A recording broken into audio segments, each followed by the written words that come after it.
Declutter one room at a time or once a month, depending on your emotional state. So I know decluttering can be a very emotional process. Some material items do hold value, whether it's a sweater from your grandmother that passed away years ago, or a necklace that your mom gave you, or just other things. Like for me, I have cards that my niece and nephew made me when they were really, really little. And even though I live a minimalist lifestyle, that's something that I would never declutter because it holds value for me. Even if it is a bunch of stick figures on a piece of colored paper, it's still something that I feel happy owning. Now, with that being said, I'm not perfect. So back then, when I first started this lifestyle, I thought decluttering fast was the best way to go to get it over and done with. And that's not the case. I think with taking your time when it comes to decluttering, that's what really matters, and that's what's going to help you in the future. For me, like I said, I'm not perfect, and I made a mistake by decluttering things that I had to repurchase a year later or 2 years later, such as dresses, shoes. There was things that I wish I would have kept, and it would have saved me money in the long run. So I thought being an extreme minimalist was the route that I was going for, and it wasn't. The extreme minimalist route was not for me. Like for me, that's not realistic. And I didn't get rid of like all my clothes, obviously, but the shoe situation, that's where I messed up the most. I ended up just having like a pair of flip-flops and sneakers. And this was before I started YouTube. Obviously, I adapted a minimalist lifestyle in 2016, like I was doing my research, which we'll get into that in a minute. I thought that I could live off of just having 2 pairs of shoes, and that's not the case. Because when you have an event to go to, you need event shoes. And when it's wintertime, I live in Mass, you need a decent pair of snow boots. For me, having just 2 pairs of shoes was pretty silly, and I ended up having to repurchase most of the shoes that I got rid of because I thought that I didn't need them, and I was just rushing the whole decluttering process. And that was very, very silly of myself. But lesson learned, we're not perfect. That's the best thing about life, is learning from your mistakes. That's how you grow. So when it comes to decluttering, keep in mind, slow and steady wins the race. There's no such thing as decluttering your entire house in a day, because even though it can be done, you probably will sit down next week or a month later thinking to yourself, why did I get rid of half the stuff that I really, really liked? So when it comes to decluttering, try your best to take your time.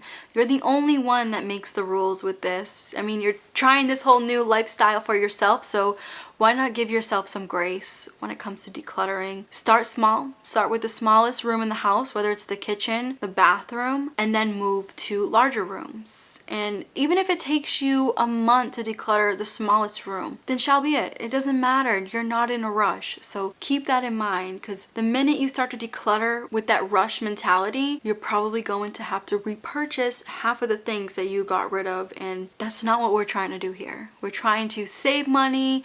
You're trying to live a more happier lifestyle, and by decluttering everything and then going to repurchase it again, it's just going to cause more stress for yourself. Keep in mind that what you own right now is never the problem. So this is something that I don't really see many people talking about. A lot of people think that with living a minimalist lifestyle or adapting a minimalist lifestyle, they think that what you have in the house is the biggest problem. That's only half the problem. The other half is walking through the door with more stuff. So that's the other problem, is buying things that you don't really need again. And that's another situation that you need to take in consideration with adapting a minimalist lifestyle, is that when you're done decluttering, there's no need to go back out there. Unless you truly, truly need that item, there's really no need to go back outside and come back home with 20 items, even though you just got rid of 20 items. I know shopping addiction is really, really hard to deal with. Trust me, I know. I used to have a shopping addiction with makeup and clothes and purses. Best way to tackle it is to remind yourself on why you're doing this. What do you really want your money to go towards? Is it early retirement? Is it a new car? Is it a house? So you have to keep those important options in mind instead of buying things that you're probably going to end up decluttering within like a month or 2. So don't believe people when they say, oh, well, your main problem is the stuff that you own. No, that's just half the problem. The other half is the stuff that you constantly keep bringing into your home. Do your own research. This will motivate you in the long run. So doing your own research is very, very easy these days. We have so many social media outlets to go by. We have Google, and back then in 2016, it was the same case. I was doing my own research on how to live a happier life. And what popped up was the minimalist lifestyle. I wasn't in the best place mentally, financially back in 2016. You know, I wanted something to change. I felt like if I didn't change then I would never change. I decided to do my own research with that topic, and the minimalist lifestyle popped up. And I constantly had these YouTubers or these podcasts playing in my ears when I was washing dishes at work, cleaning my bedroom, decluttering. These are the kind of people that would motivate me, and just doing my own research within that realm had helped me so much, and realize like I didn't need all that makeup to make me happy. Material items would never make me happy. Even if I was loaded, there's no such thing as material items making anybody happy. It can make you happy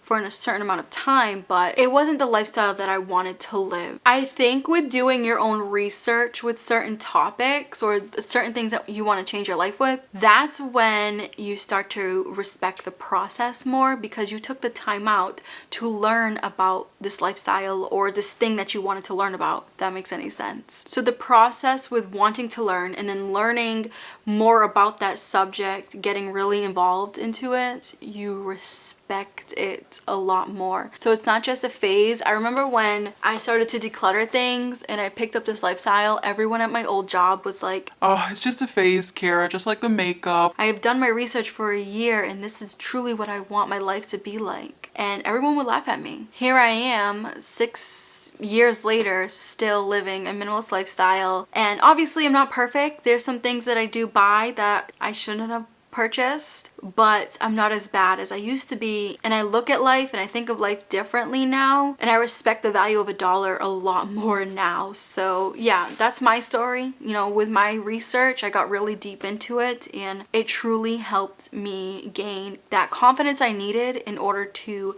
adapt a minimalist lifestyle. So do your own research, listen to podcasts when you have free time, listen to YouTube videos, any way that you find your research. Even if you like to read, then read more about this certain topic that you're into, especially when it comes to adapting a new lifestyle. Unfollow the people that trigger you to shop or spend money you don't have. This can really put a huge damper on your minimalist journey. I know for me, I used to watch all of the makeup gurus back then.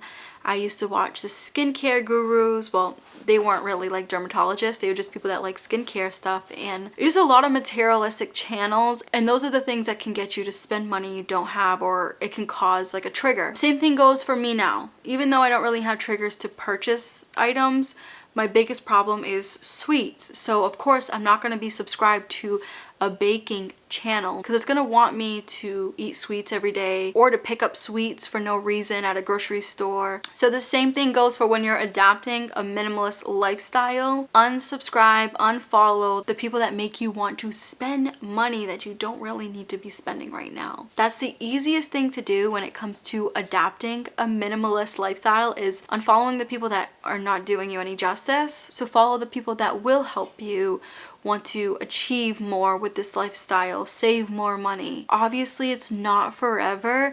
Once when you get a grip on knowing what you don't need to spend your money on, then you can go back to watching those old videos that you used to like watching, but just take a break for a little bit so you don't get triggered into spending money or adding more things into your house. And I feel like with advertisement nowadays, it has gotten so good that it makes you feel like you need that item right now.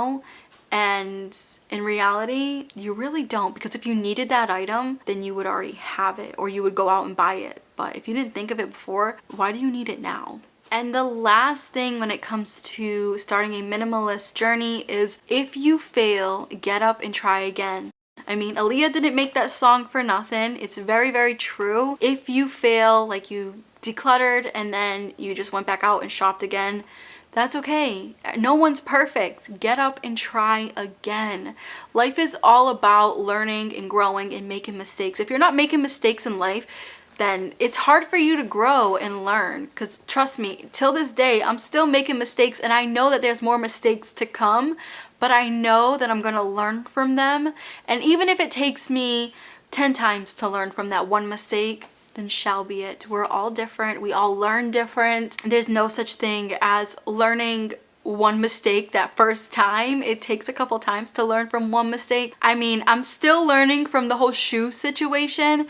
Right now I have enough shoes, but I purchased a cheap pair of shoes thinking that I was getting the deal of my lifetime, and the shoes suck. The quality's bad. They hurt while walking in them. So in reality, I should have never purchased the cheap shoes and saved that money until I had a decent amount of money to buy high quality shoes. But I'm still learning. At 31 years old, I'm still learning, and that's okay. That is the beauty of life. When you make a mistake, you can always get up and try again as many times as you need to. Before ending this video, I do want to give a little side note. Don't tell everybody that you're starting something new or you are trying out something new, because it might not work for you. And whether it's a positive or negative feedback, it's best to keep certain things to yourself. I made this mistake back then. Even when you're passionate about something, I'm very, very passionate about living a minimalist lifestyle. And because I felt like it helped me out so much, I thought it could help everybody else out. Not everyone's going to understand why you chose this odd journey. It is odd to some people because a materialistic lifestyle is more common than owning less these days. So it's best to keep quiet with certain things, you guys. I know when you're passionate, it's hard to. Trust me, like I said, I made that mistake, and what it did to me is just people made fun of me. People talked bad about my channel at my job. Like, that's another thing. I wish I never told people that I had a YouTube channel, because no one respected it. No one's seen me going anywhere with it. Even though I don't make a ton of money with YouTube, I'm so happy and grateful that I never quit and I never listened to the negative people. They don't know you and they don't really care. Some people don't even care to know you.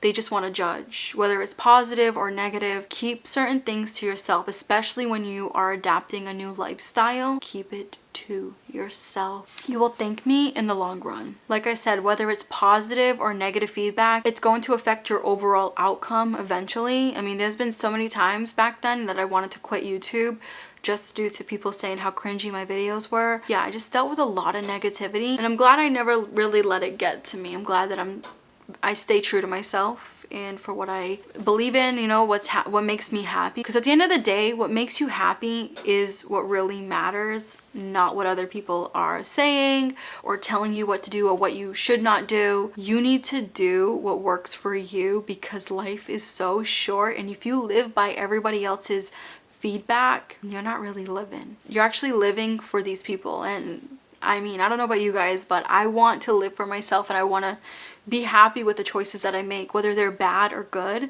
At least I made those choices and not someone else made them for me. Anyways, you guys, I hope you enjoyed this video. And for those of you that are starting a minimalist journey, I'm wishing you the best. Don't feel that you need to be in a rush when it comes to this new lifestyle change. Take your time. Your future self will thank you in the long run.